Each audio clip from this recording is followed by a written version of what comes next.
Oke, assalamualaikum warahmatullahi wabarakatuh. Ketemu lagi dengan gua Imam Bagus Hadi Wijaya. Tentunya dalam acara ngobrol santai dengan bintang tamu gua yang paling ganteng ya. Mantap ya.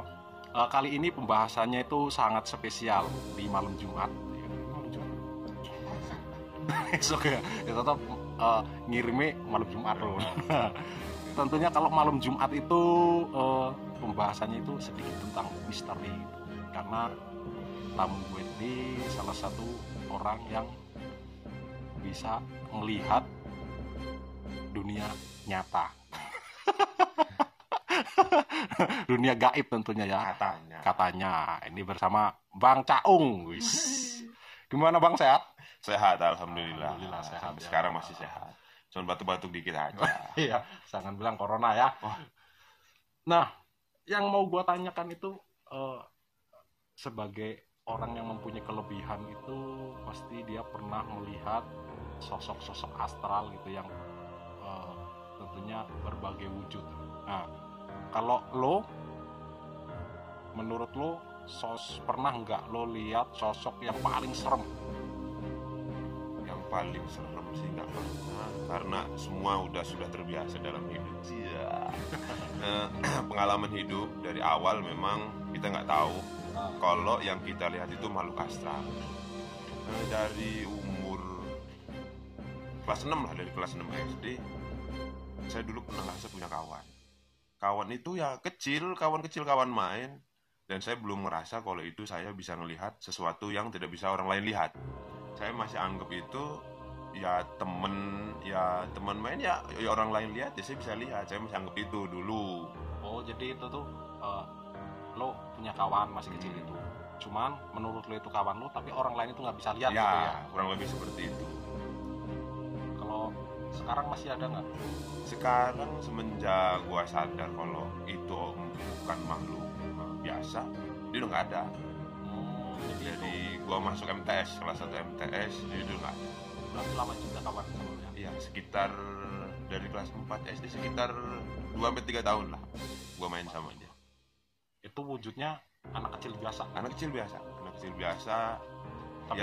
Tapi kan itu mempunyai apa, misalkan kadang-kadang kalau kayak gitu kan apa warna kulitnya beda, baunya beda gitu nggak? Enggak, kayak makhluk biasa, kayak manusia biasa, kayak anak kecil pada umumnya biasa, ngajak main itu biasa.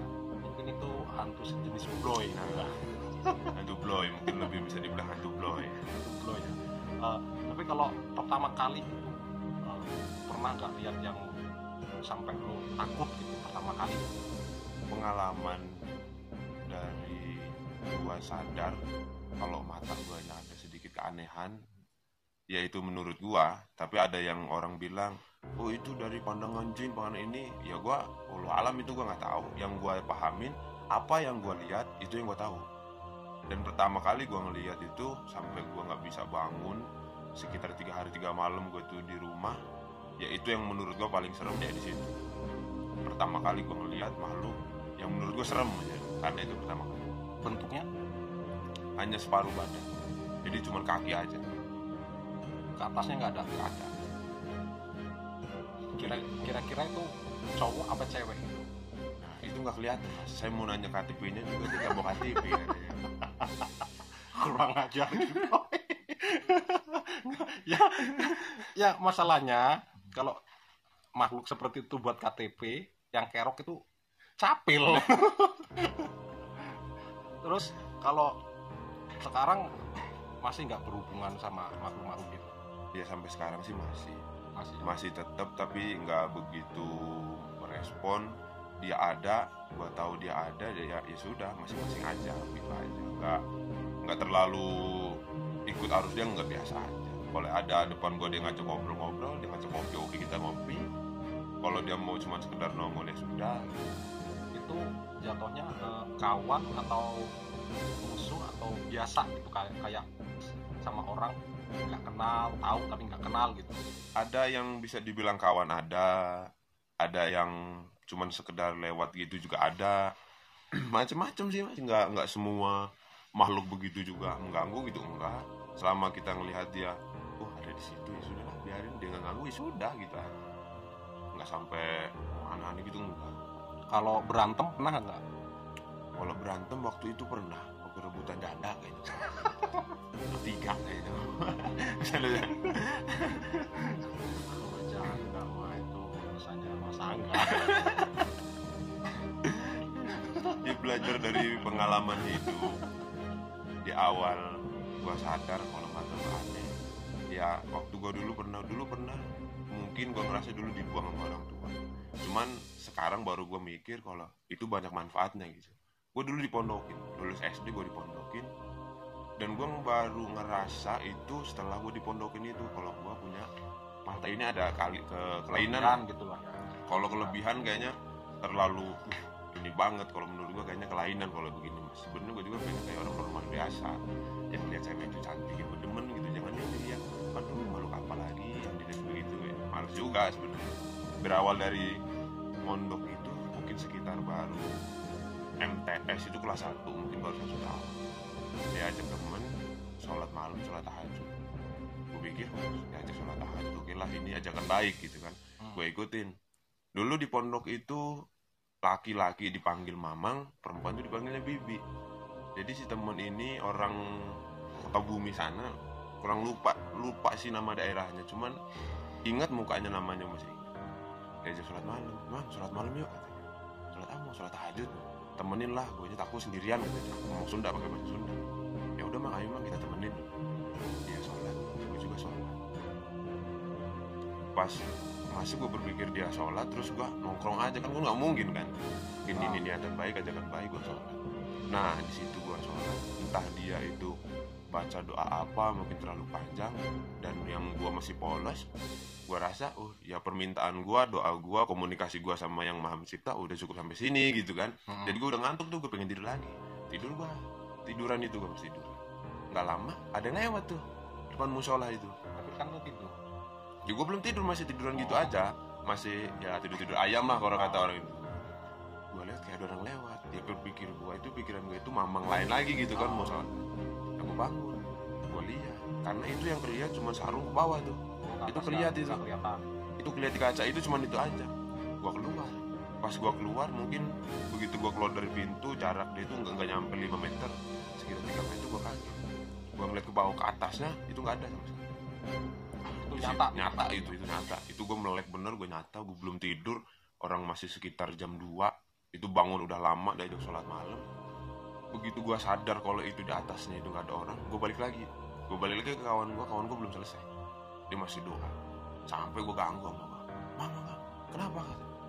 Itu ada orang lewat, tapi gue cuma sarung ke bawah gitu, atasnya nggak ada. Iya serius beneran. Oh yaudahlah kalau gitu kita balik lagi ke pondok, aja berarti belajar di pondok. Tapi dari situ paginya gue drop 3 hari gue nggak bangun. Gue pulang, 3 hari gue nggak bangun.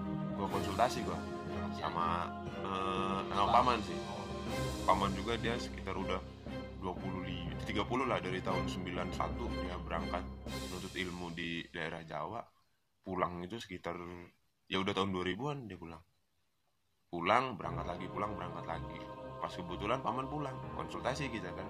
Dari paman itu ya cerita sama paman, terus sama dia dikasih amal. Mungkin kalau bahasa pondoknya dulu amalan, wiritan gitu. Tapi yang menurut gua itu yang baik, kayak sholawat, kulhu itu gue pelajari. Tapi niat gue tetap ya pokoknya ya lillahi ta'ala. Berangkat gue pelajari. Dari situ mata ini serba apa ya, lebih tajam. Kalau bahasa gue itu lebih tajam. Apa yang gue lihat sejauh gue memandang pasti makhluk itu ada. Sampai sekarang ini mata gue masih begitu. Di mana tempat yang menurut orang-orang sepi begini, tapi pandangan gue rame. Ada kalau bahasa sekarangnya dunia lain lah gitu, ada dunia lain di situ. Oh jadi tuh awal lo dapat kelebihannya itulah ya. Jadi kalau untuk awal mungkin sekitar dari SD, tapi untuk menyadari kalau itu ada kelebihannya ya waktu itu, waktu masih nuntut ilmu. Apa kalau orang bilang matenin lah ya, yang paten gitu ya. Di situ kita baru paham kalau mata ini ada keanehan gitu. Mata, telinga, ya akhirnya semua kita bisa rasa. Walaupun ada yang separuh orang bilang itu dari jin yang menggoda kamu, itu ngasih tahu kamu kalau itu sebenarnya ya makhluk setan yang untuk bisa nikungin kamu. yaitu persepsi orang, pendapat orang. Tapi yang saya yakinin, apa yang saya lihat, yaitu gitu. Kalau orang lain kan nggak bisa lihat, pokoknya saya lihat itu, ya sudah, itu yang saya lihat gitu. Yang saya bilang ya itu yang saya bilang. Oke. Tadi udah dicoba belum yang pernah berantem nggak sama makhluk kayak gitu? Kalau itu sih pernah ada pengalaman. Namanya orang mungkin paham tentang orang ini bisa lihat, orang ini bisa ngobrol sama jin. Itu persepsi orang pasti sudah jauh. Berarti orang ini bisa nyembuhin orang. Orang ini bisa nyembuhin orang yang kena guna-guna. Itu pasti persepsi orang udah ke situ persepsinya. Padahal belum tentu. Karena orang mungkin sudah persepsinya begitu, sudah melangkah jauh dari yang bisa ngelihat. Jadi ada aja orang yang minta tolong. Bang, saudara gua tuh begini kata dia. Sering kesurupan, sering begini kata dia. Jadi lo suruh obatin. Nah, di situ. Tapi kadang kita ngerasa, gua nggak bisa. Jadi gua harus apa nih gitu kan. Tapi ketika orang sudah minta tolong, berarti dia yakin sama kita. Kalau orang udah minta tolong itu berarti kepepet gitu, mau nggak mau. Selama mungkin ini ada jalannya, yakinan gua sih ya tetap sama yang Maha Kuasa. Gua yakin kalau memang orang itu minta tolong sama gua, pasti jalannya udah begini. Sudah, gua berangkat dengan niat lillahi ta'ala, gua menolong orang ini. Kalau ada jalannya jodohnya sama saya tolong. Kalau enggak, ya saya juga manusia, itu di luar kemampuan saya. Oke. Karena durasi juga sudah panjang sih, kita sambut lain waktu lagi. Itu sebagian cerita dari seorang yang diberikan kelebihan ya, dari yang kuasa, di mana mempunyai kelebihan untuk melihat makhluk di luar manusia. Jadi tonton terus podcast gue ya, ngobrol santai tentunya. Jangan lupa like, comment, and subscribe di bawah ini. Wassalamualaikum warahmatullahi wabarakatuh.